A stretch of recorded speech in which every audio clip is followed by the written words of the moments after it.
All right. Give me a sec. I gotta go through the motions. La la la la la. I'll introduce myself last. Okay. Do re mi fa sol la ti do. Wait, that's not. No, it's like Alright. you have No, it's the no, whole this major is not scale. staying in. This is not staying Do in. re mi fa sol la ti do. Don't you know that the more you ask this fucking editor to cut shit out, the more likely it is that he'll keep it? That's the Okay, rule. so let me actually go through the motions first, so I can actually do this. Do re mi fa sol la ti la sol fa mi re do. Oh, that was Okay. hot. Thank you.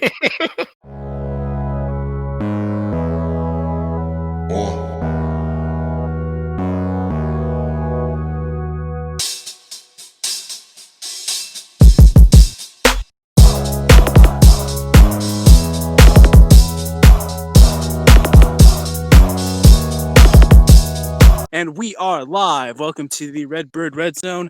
My name is Will. You can find me on Twitter at LiveOnThatSwing. Joining me today, I've got two scrum-diddly-umptious hosts alongside me. Why don't y'all introduce yourselves? Hey everybody, this is Kyrie091 hanging out with you. Boy, oh boy, are we going to have big fun today talking about the Cardinals. You can find me on Twitter and Reddit and YouTube and everywhere on the internet at Kyrie091. Please do that. Get in touch with me. I'll send you a smiley face emoji. Yo, my name is Mac. You can find me on just Twitter at AZSportsFiend. And we are ready to cry with you for about an hour or so. Cover the Cardinal game. Let's get it rolling.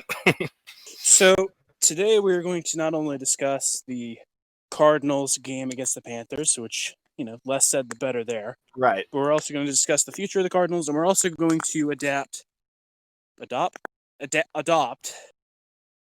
highway. Dog. We're going to adopt a highway today, guys. You'll see us out there picking up trash. It's the highway of death and... No, kidding. Oh, Jesus. boy. Adopting Osama, right? Yes. No. He is a fan. We're adopting our biggest... No, we are adopting a new show format. We are going to try to make this a little more fresh, a little less dry, and just try to make an overall better experience. I got to point out that if we're making it less dry, that means we're making it more wet. It's going to be moist in here. I'm already feeling it. I don't know about you guys, but I already feel kind of damp. Yeah, it's a little sweaty, or Kyrie, a little wet. You can't say that. Our biggest backer on Patreon is ISIS. They'll take us down, man. For being damp on the internet. For being damp, yeah. I can't help it, man. Whenever I'm on a Discord call with you, I get that way. So pants get a little shorter. All right, let's get started. So I think the first thing that I think we can all agree on this game is that our defense looked out of it. They looked awful. I mean, we were playing hyper-conservative defense, on third downs. We were doing too many, soft zones when we shouldn't have been doing that. What do y'all think? You know what? My biggest takeaway wasn't so much on. I mean, yeah, the scheming was no good, but execution, even on the plays when we brought the right scheme, the execution was just horse shit. I saw guys like Chandler Jones missing tackles. Chandler Jones doesn't miss tackles, and I mean, on top of that, you have the scheming issue when we're totally running the wrong defense to counter what they're bringing on offense. It was just a shit show all over. But the defensive side of the ball, I mean, I don't know. They couldn't get off the field. Defense couldn't get off the field against the freaking Panthers. Let's not bury the lead. Let's address the elephant in the room and fuck Curtis Riley. How about that one? Yeah, 60 snaps comes in here, and he fucking gets cut on Monday.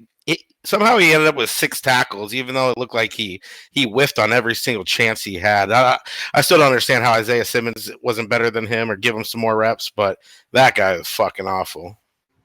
Yeah, I mean, I think that, our scheming was awful. I mean, do you know how hard it is to make a scheme so bad that it makes Chandler Jones look invisible out there? Like, how do you even do that?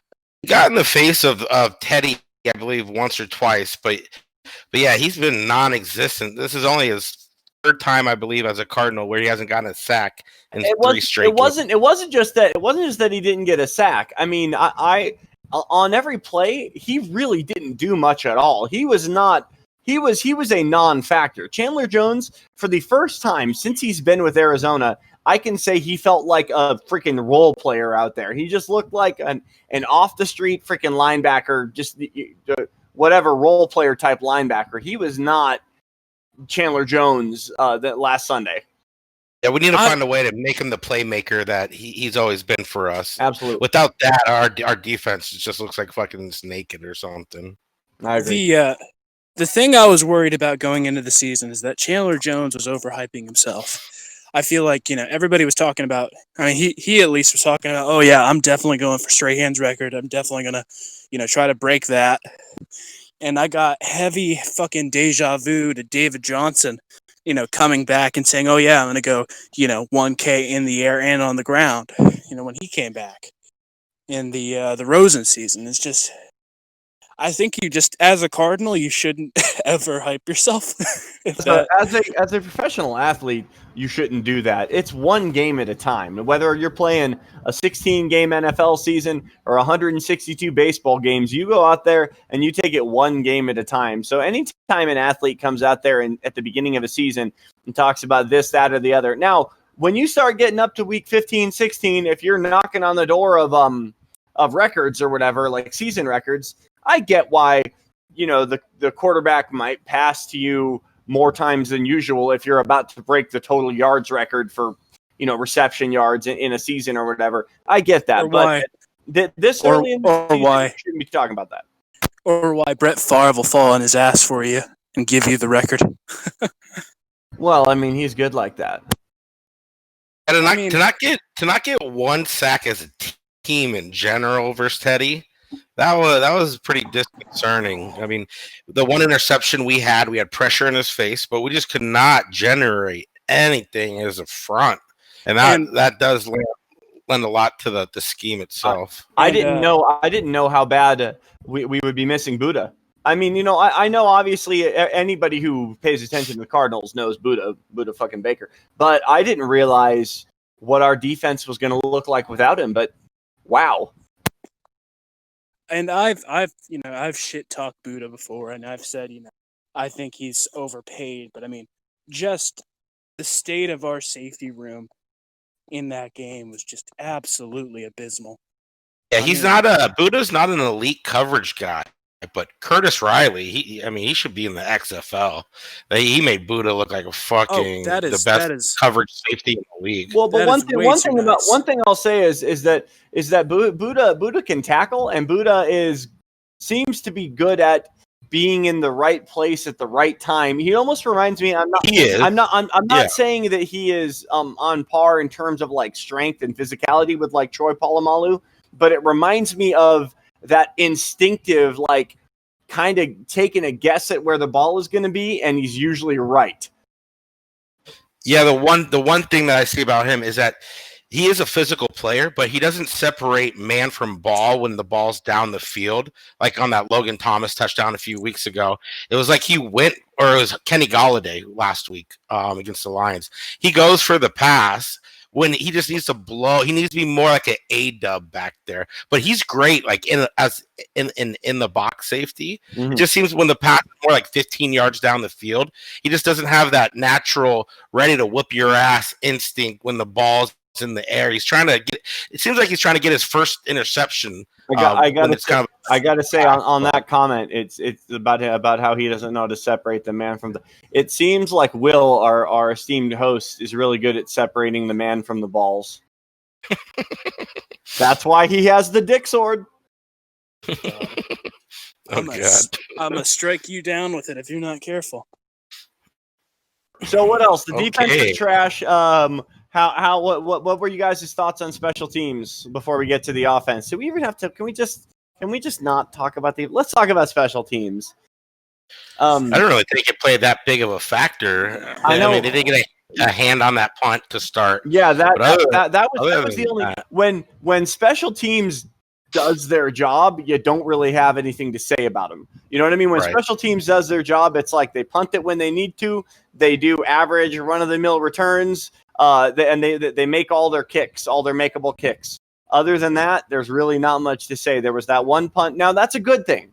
That's a good thing that I think that special teams, if we were looking for a bright spot, I can say we played good. I mean, we weren't great. There was nothing astounding, but we also didn't fuck anything up, on special teams. So I guess that's one. And Zane had no attempted field goals, so you can't really get too in depth on that. Well, he did. He didn't miss any. Punted 5 times, and I think the Panthers only punted once. Yeah, so the punts were all serviceable, other than the one that got tipped. There, that's my point. My point is that special teams did pretty good. They didn't screw the pooch. We lost and we looked terrible, but you can't put literally none of that on special teams play calling or special teams execution, which is a good thing. Yeah, I agree. I mean, going into this game, I've said as much for several years now. I live in the Southeast. This is the closest team to me, the Panthers, and every year that they're on our schedule, I'm always like, I'm dreading this, but this has to be the time, right? This has to be the time we beat them in Carolina. And it never is, and it just drives me bonkers. Hey, I remember 12 years ago, we beat them in Carolina on Jake Delhomme's birthday. We picked him off 5 times. Oh, we fucking crushed them. Oh, that was the playoff game. Yes, it was. It was a divisional round, and it was my favorite football game that's ever happened because everybody, even people in Arizona, everyone was telling me the Cardinals were just going to get creamed by this giant Panthers team. We went out there and they scored against us right out the gate. They marched down the field and got 7. And you're thinking, oh shit, here we go. And then they didn't touch the ball again until the very end. They had a garbage time touchdown.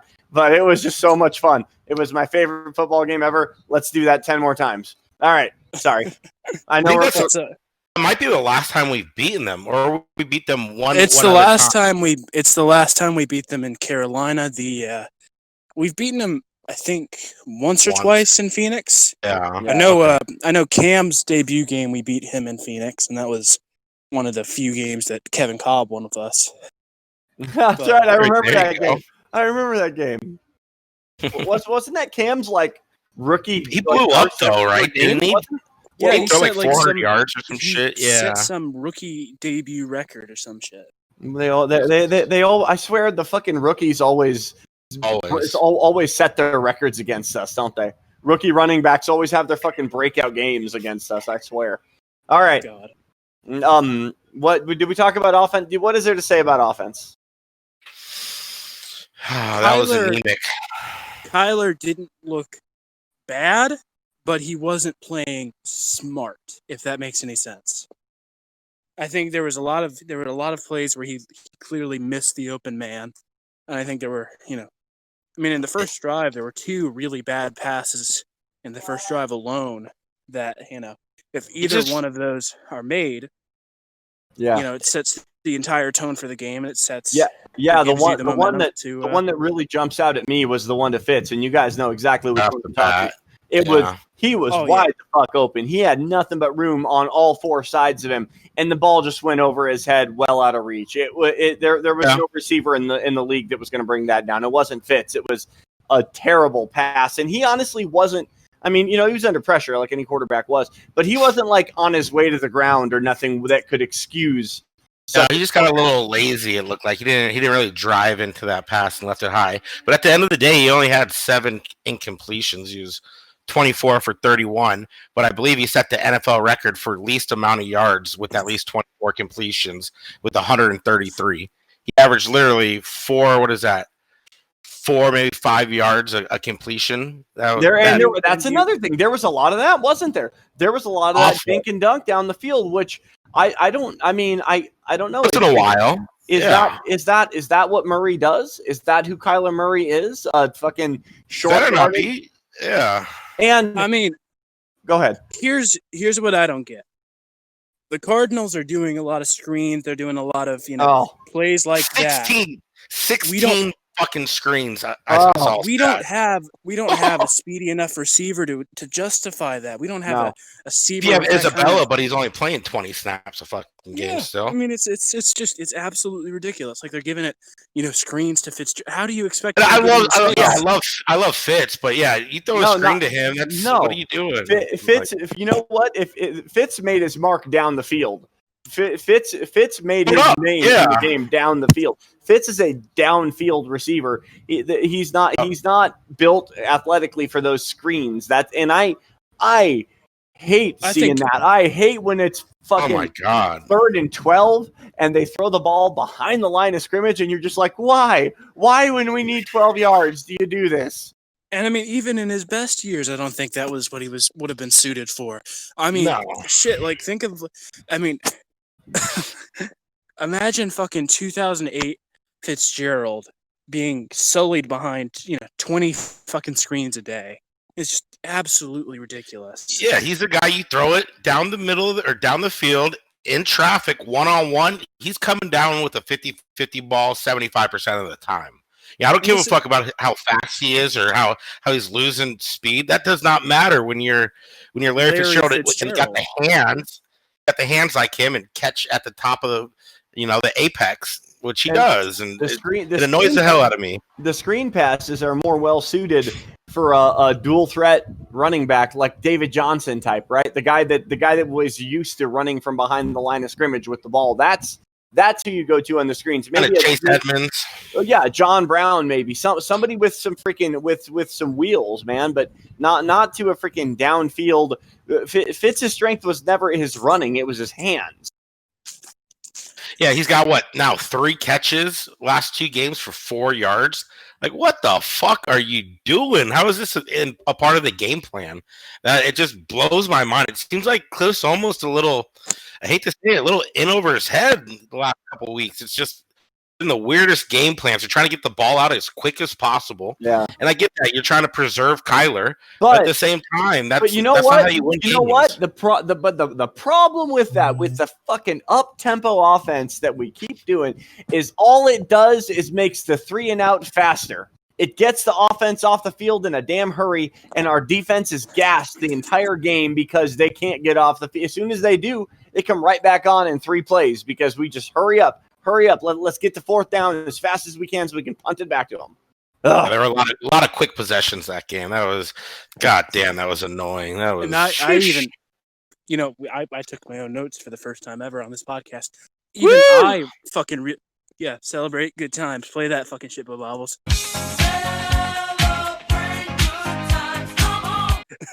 But I mean, even I fucking noticed the time of possession was just absolutely lopsided. I mean, the 37, 20, 22, almost like that. I mean, that was just... the reason that fucking, our special teams didn't make a fucking impact is because, Zane Gonzalez never even got the chance to touch the ball. It's just absolutely insane to me. The broadcasters actually made a point to show a highlight, or not a stat that I think will probably be jinxing us in the next game, because it's one of those stats that you look at and think, oh yeah, that's totally a jinx. Apparently we have a streak for the longest fucking streak of red zone scores. Like, any given red zone opportunity, we will score 3 or 7. Yeah. I saw that stat. And that's the equivalent to me of, the fucking announcers hyping up the kicker as, oh, this guy is one of the best to ever do it. He hasn't missed a single one all day before he just shanks it left, That's usually how it plays out. What hit that weed. If I ever become an announcer, I'm gonna be like, Zane Gonzalez has missed every single one today. He's an absolute shit kicker. Here's the kick. What a surprise! He didn't suck. Who was it last week that you tried jinxing? Will? Was that Arnold? Dan Arnold. Dan Arnold. He got 3 catches. There you go. One last point before we move on from this bullshit game and start talking about brighter, greener pastures. One last thing I want to bring up. I thought it was hilarious when, without correcting himself, the fucking play-by-play guy on TV, or the color guy on TV, called him Kyler Murphy. Did you guys catch that? I did not. You didn't catch? He's all, and you see Kyler Murphy's going to come around the back here. He straight up called him Kyler Murphy. And I know we're one of those teams that we never get the good announcers, but come the fuck on, man. I know. Every week, I get it. It was a slip.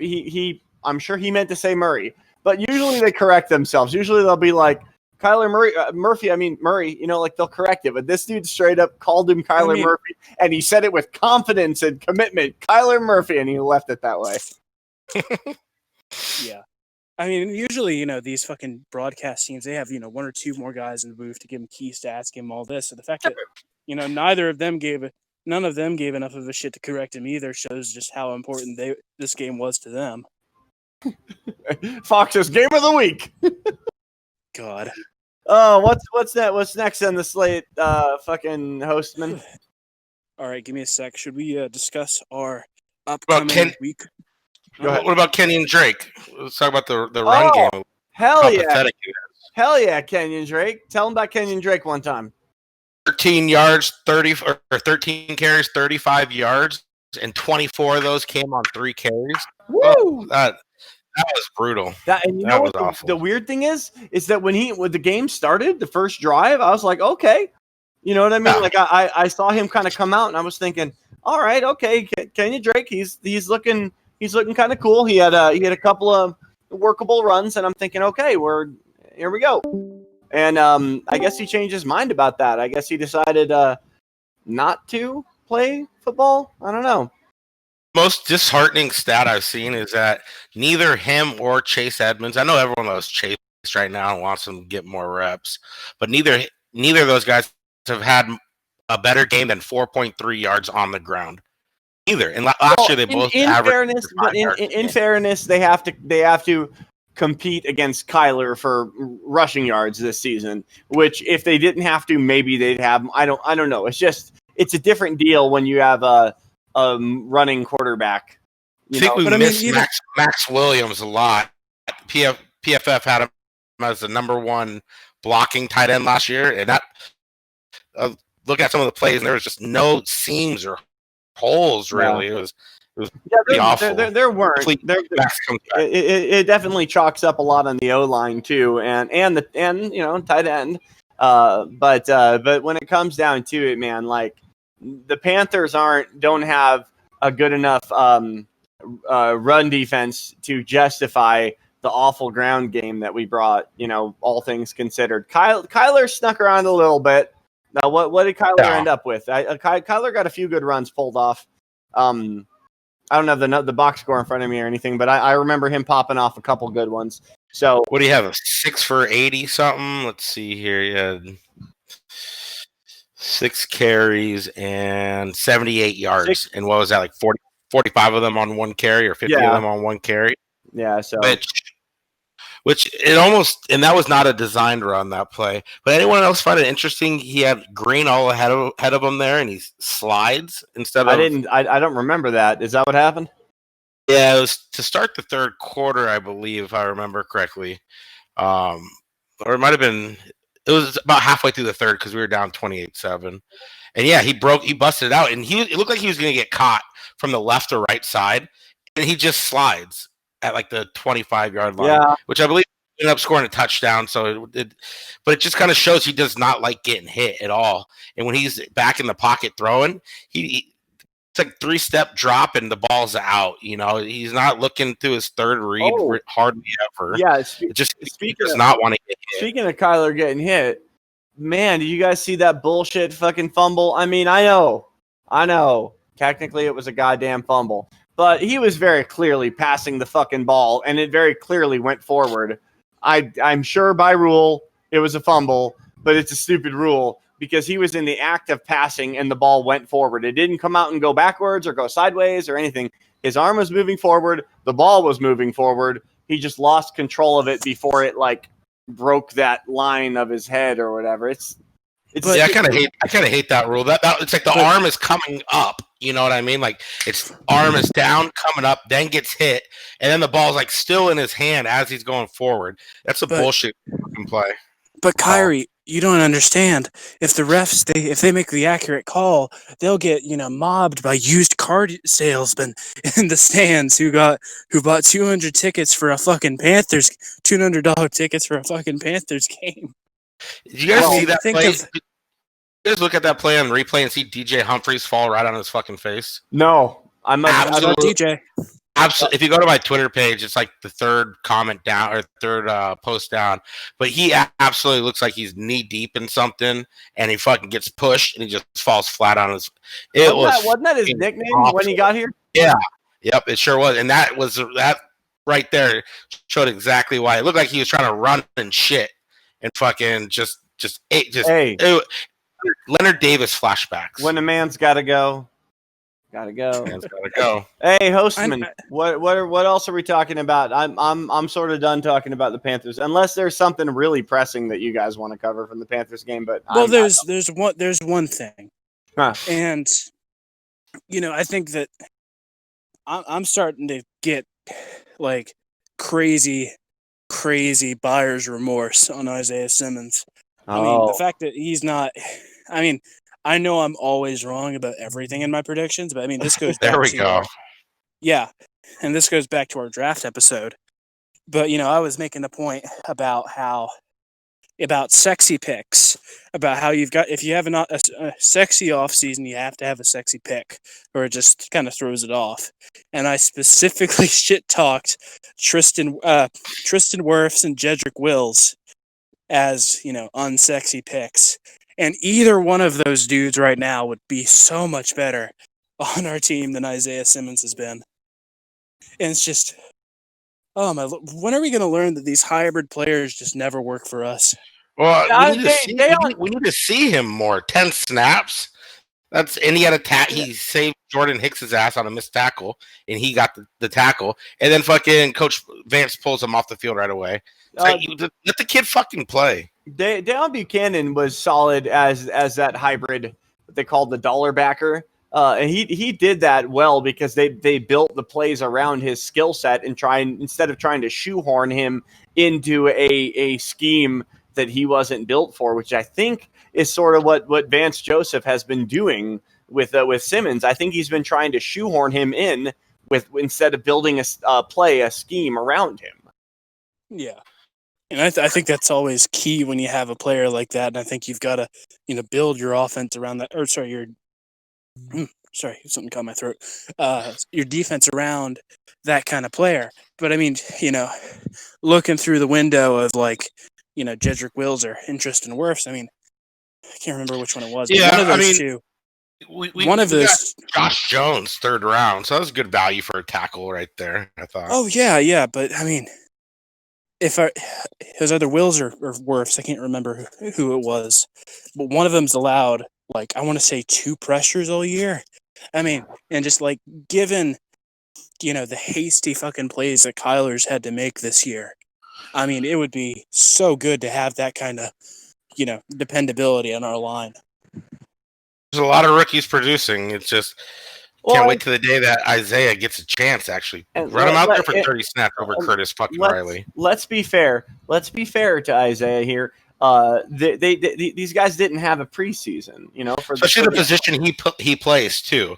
It's not like he's just like an edge rusher or like a right. So these guys coming in here, the rookies, didn't even have a chance to get their feet wet in the NFL. This is their preseason.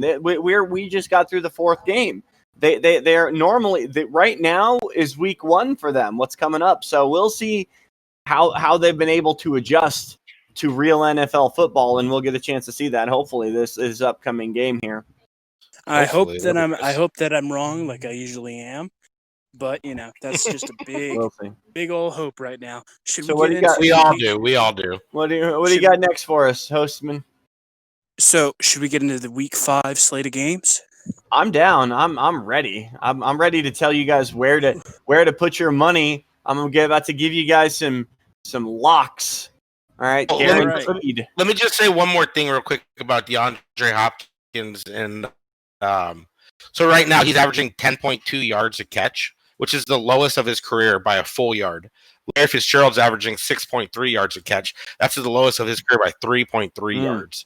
The offense itself has to develop more. And Kyler has to trust the O-line, and Cliff has to trust everything going on and call more plays down the field, over the middle of the field to the sidelines, not just all these skinny, curls or out routes. We need to take shots with the team that we have. Yeah, I mean, absolutely. So let's get right into it. Let's get into our predictions. All right, so for the first time in recorded history, we actually have a decent Thursday night game. Okay. We got Buccaneers Bears. Who do y'all have? Where is it? It is at Chicago. I'm going Buccaneers. Yeah, I'm going Bucks too. Can't sleep on the smiling assassin. I think that the Bears. I mean, if you're only scoring 11 points against the Colts, I mean, I don't care how good their defense is right now. I mean, to let up 19 to fucking wash Phillip Rivers. I mean, I don't think they even have a chance against Brady. I think that's an easy Bucks win. What's next? I agree. We got Bills Titans in if they play a rematch of the Music City Miracle game. Bills. Yeah. Bills as well. But yeah, it seems like the Titans are still getting hit with that corona fucking virus. Yeah, that's true. I mean, it's interesting to see what happens. See where it goes. Yeah. But if they do indeed play, I'm going with the Bills. Agreed. They're too good. Yeah, the Titans, I mean, they went into the season with a lot of hype, but I think a lot of fans missed the fact that, most of their core left in the free agency and most of their, that's 2 undefeated guys. Teams, though. Yeah. Both undefeated, but. All right, what's next? Oh, shit, they are both undefeated. 3-0, yeah. Oh, shit, that's crazy. Jags, Texans. Jags first win of the – or Texans first win of the year. Oh, God. The Texans got rid of the chin. Oh, editor, put a close-up. Put a close-up of the triple chin. The side chin. Put a close-up of that shit. And then put like a circle with a line through it because they got rid of that motherfucker. Oh. Texans ditched the chin, and that's going to pay dividends for them. And they're going to beat the Jags. Texans ditched the chin, get the win. If I remember right, the coach for the Texans, going in now, Romeo Crennel, blasted the pass right there. He's going to be the oldest coach currently in the NFL. If he, coaches this game. Damn, I didn't know that. 73 years old. Holy shit. He is pretty old, but he's quite a Romeo with the ladies. What's that? He could go for president after he's done with his football career. Oh, that's how we do it in this country. Hell yeah. Who's next? After that, you got Bengals Ravens. I think that's an easy lock. I think that's Ravens. That's Ravens. That's the Ravens. Yep. Who else? After that, you got Panthers Falcons. Question here is not do the Panthers win? It's how bad do the Falcons blow a lead? You know what? Let's do this. I think the Falcons blow a 14-point lead to lose that game. Well, I was thinking 13. So I'll bump it up 17. Fuck it. I've seen enough Prices Right to know that the correct answer is always 1. There you go. What's next? After that, you got Raiders Chiefs, and that's a game like looking at that you could tell the schedulers did not think would be a big game. Nope, that's a big game, all right. Who do y'all have? Anytime that the AFC West bumps into each other, I'm always interested. That's a division that historically has been really fun to watch because, I mean, between the Raiders, the Chiefs, and the Broncos, and sometimes the Chargers, not most of the time, but every now and then, the Chargers are an interesting team too. So I honestly like those AFC West matchups, but I'm going to go with the Chiefs. Oh, yeah, same here. Those AFC West matchups are always a bare-knuckle brawl. You can just tell that every they time they hate take each the other. field, They they hate each other, dude. It's a lot. It's honestly, it's one. I mean, we have that somewhat in the NFC West, but I'm telling you, I really feel like there is a real sense of hatred between the Chiefs and the Broncos. I don't think those guys even have any respect. I don't know. Next game, sorry. Next game, we're skipping in the next game. We're gonna go straight to the next one. Eagles Steelers. Who do y'all have? Eagles and Steelers. Steelers all day. I think it's going to be another tie for the Eagles. No. Steelers. It'll be the Steelers. God. The Steagles. I think. God.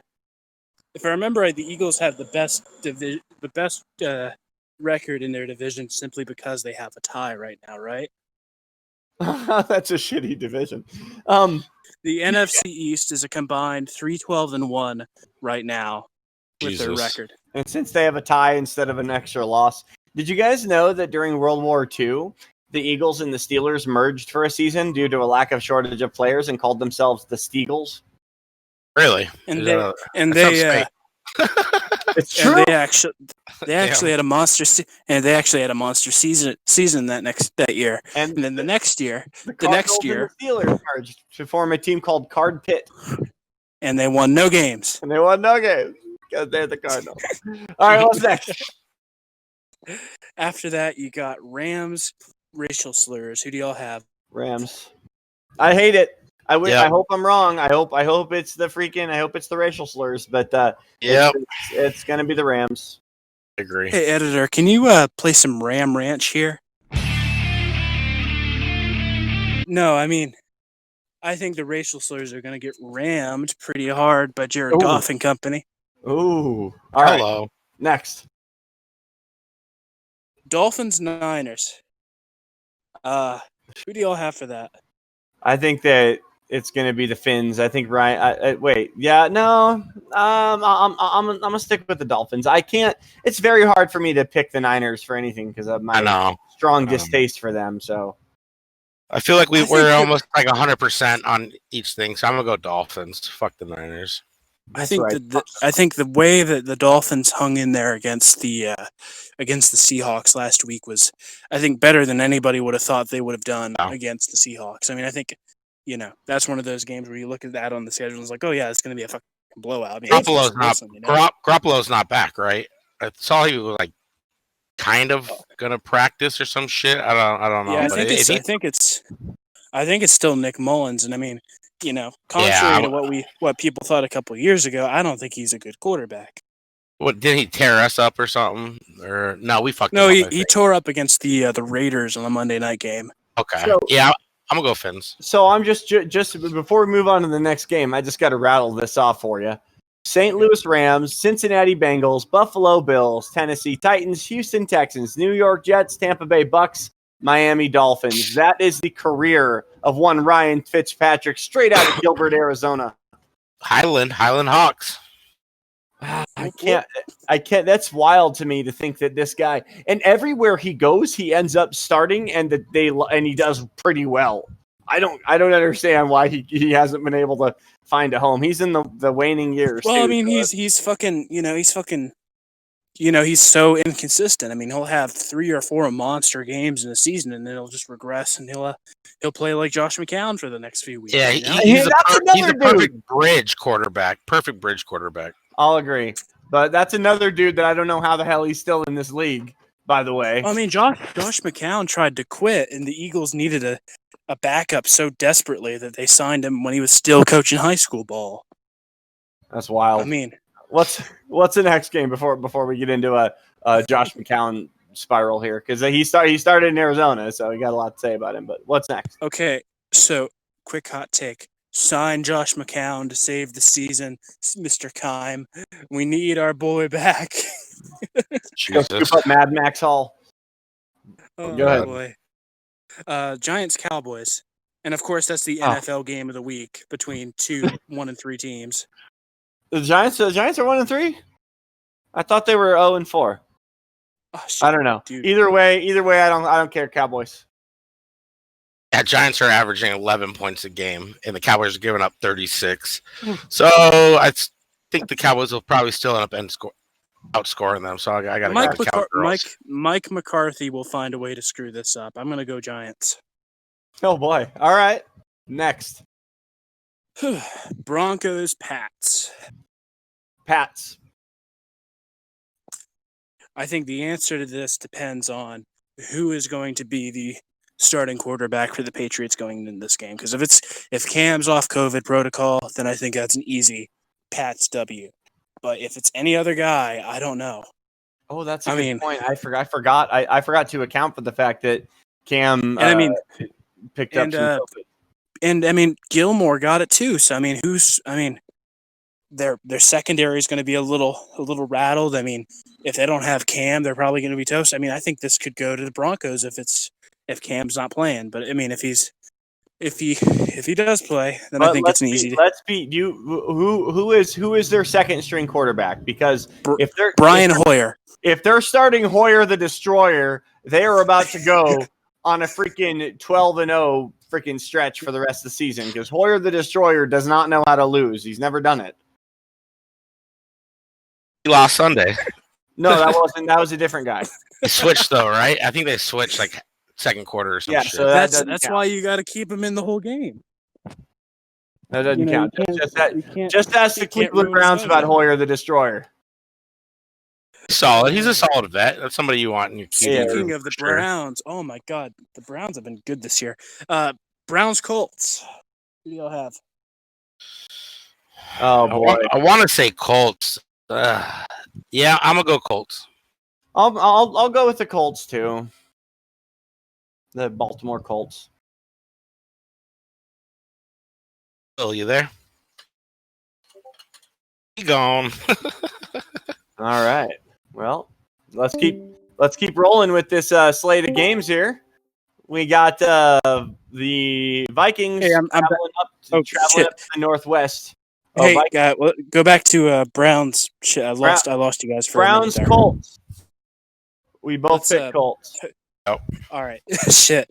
Fucking Discord's been acting like a bitch for me tonight. I think the Browns got it down. If they can put up 49 on the Cowboys, I think they can beat the Colts. Yeah. All right. Who do you got next? Vikings Seahawks. Oh God. That's the Sunday night game. That is the very definition of a game that should have been flexed.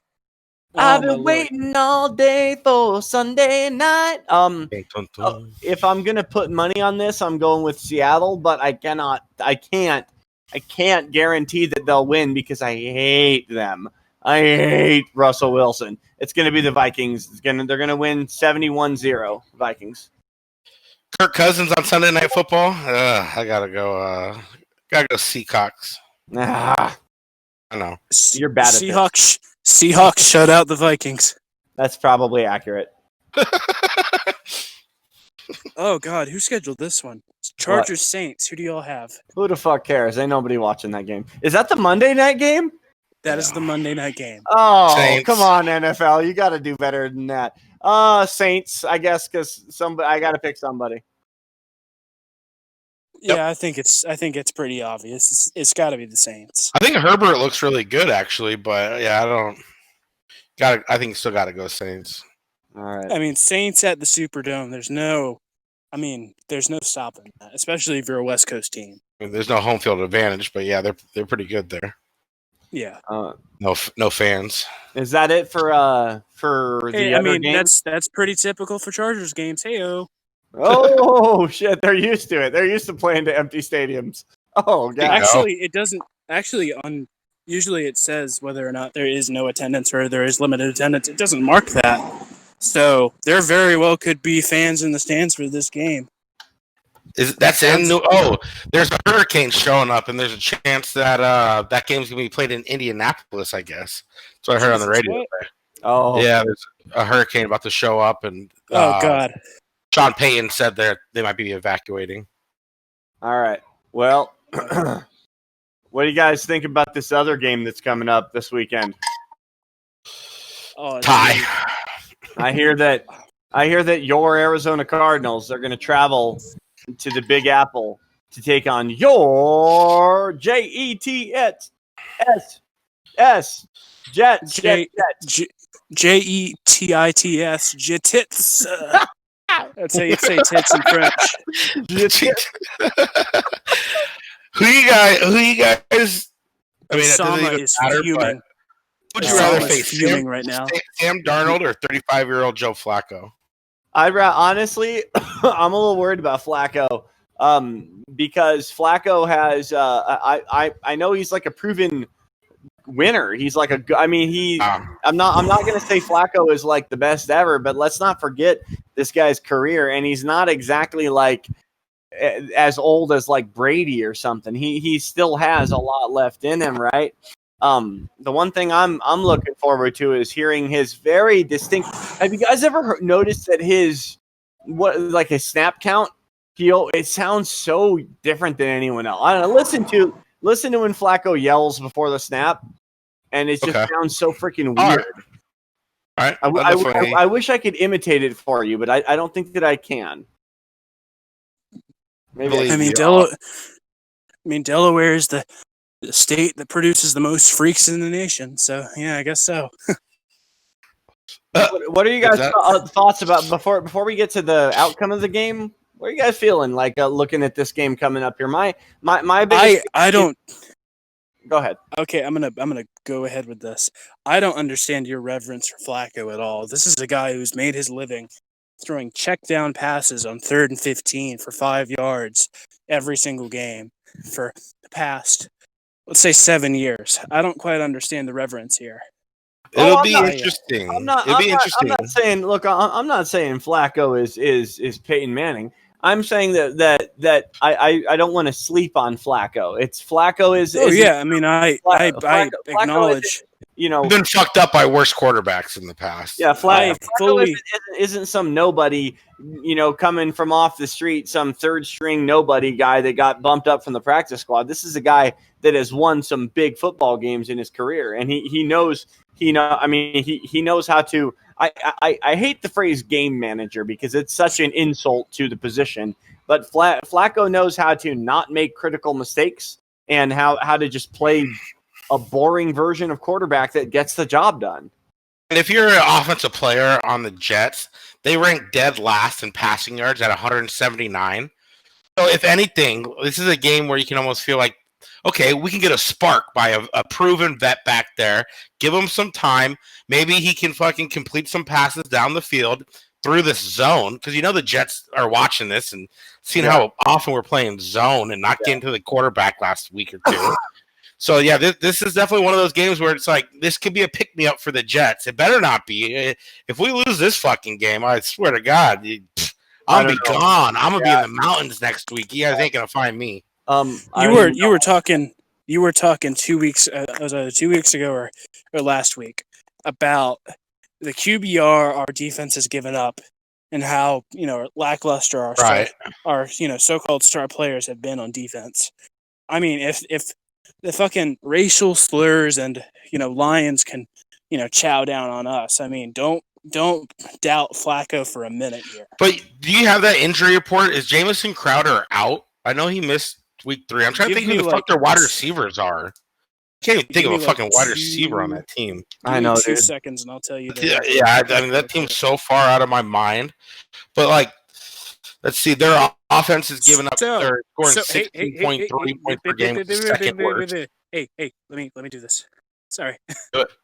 All right, so Perryman is questionable for Arizona, did not practice on Wednesday.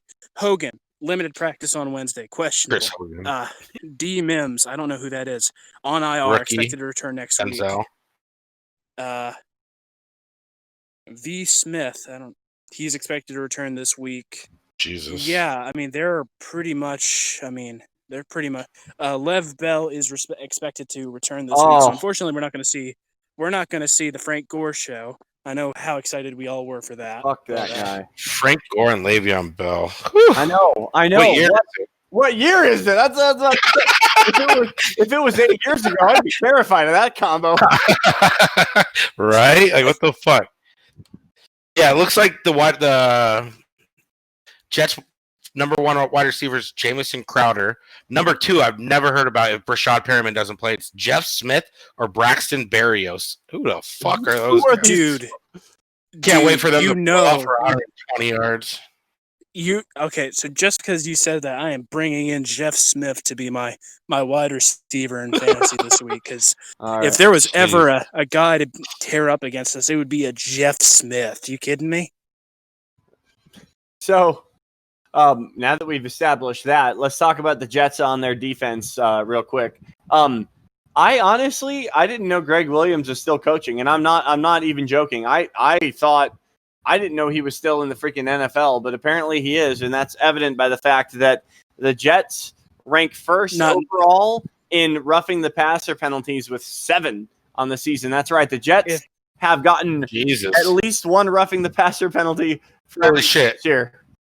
Okay, the Jets have more roughing the passer penalties than sacks. They only have 6 sacks. Okay, so here's the thing. If the Cardinals blow this week, and if they do, I think that, what needs to happen is we need to either fire Vance Joseph or make his seat hotter than the depth of the fucking sun, man. I mean, if he blows this game... I don't want to know what happens. If he blows this game against this awful Jets offense, we should be firing him into the fucking sun. Not just firing him into the sun. He should not be able to show his face in Arizona again if he even so much as loses by a point. Hey, are we all on the Wade Phillips bandwagon for DC if Vance Joseph's gone at Okay, so how is Wade Phillips not how does he not have a job right now? Because it feels like he has engineered, 2 of the best defenses in the past, 7 years. How is he not getting any fucking respect? I've seen him on Twitter recently, and it kind of sounds the way he's talking. He's trying to take like the Mike McCarthy route and try to watch over the NFL for a year or so, and then fucking come back with like a little fresher perspective. It's kind of what I'm gathering. But hey, he's done a hell of a job turning around defenses quickly in his career, and that's something that we need. I mean, those those Cowboys teams of the 2000s. I mean, can use them now. I mean, shit. I mean, yeah, he was a solid coach, and I think that he was just massively disrespected. What's crazy is that, sorry for interrupting, is that our defense is only giving up 23 points per game, which is tied for the 8th best in the league.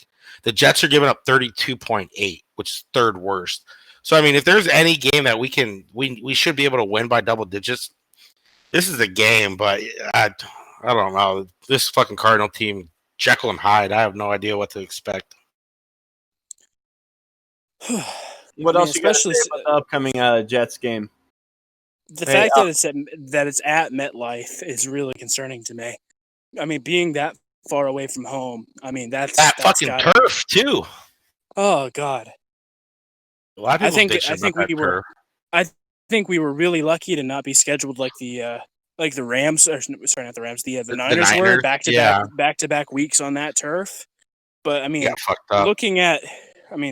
looking at the way some of our road games are divided this year. I mean, later on in the year, we go from, New England to home back to New York for a 3-game stretch.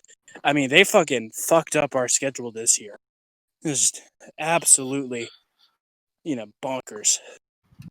Hopefully last week was more of a first early morning game of the year. And we kind of got that out of the way. Because it looked like we were fucking sluggish. That 10 o'clock start for us here in Arizona. The last, I'm going to say this. The last time we were 3-2 going into week 6 versus the Cowboys was 2008. Uh-huh. There you go. Is that true? Holy shit. Yeah. Oh, wow. Damn. Okay. I'll take it. Anyway. Those NFC East, AFC East schedulings are always really generous. I mean, even in our worst years, man. I mean, I remember in 2012. I mean, we beat New England at Gillette, and if I remember right, we never won another game after that point that year until like week 11. That was a funky game. Fucking Gostkowski misses a fucking gimme field goal to win that game. Oh yeah, I remember that. That is. That was wild. So we still have to pick the final score of this upcoming game here, Cardinals Jets, and I'm gonna go second. I don't want to go first. Someone else go first and tell me what. I'll go first, if you don't mind, Will. That is perfectly fine. I'm not in a Okay, rush. cool. So I think it might be a little bit closer than we think. The turnover differential on the year, we're -3. They're +1, so they're better. So I'm gonna go 24-20. We win. All right, I'm gonna go. I'm feeling something kind of similar. I think that we end up with about 21 points, but I think we only give up 10. I think they get a touchdown, and you know what? I think they get 2 field goals and 2 safety. No, they get a touchdown. They get a touchdown and a field goal to finish the game. 21-10 Cardinals is where I'm leaning, and I think that we play a lot of like those short yardage plays. I don't think Kyler gets picked off because I don't think that we take too many wacky down the field. But anyway, that's me. I just hope he's fucking healthy. Those 7 roughing the passers scare me. I know, dude, and I know that it's going to be a real test of the O-line, isn't it? It's going to be a real chance for these guys to freaking step up and show what they're made of against it's gonna be chippy.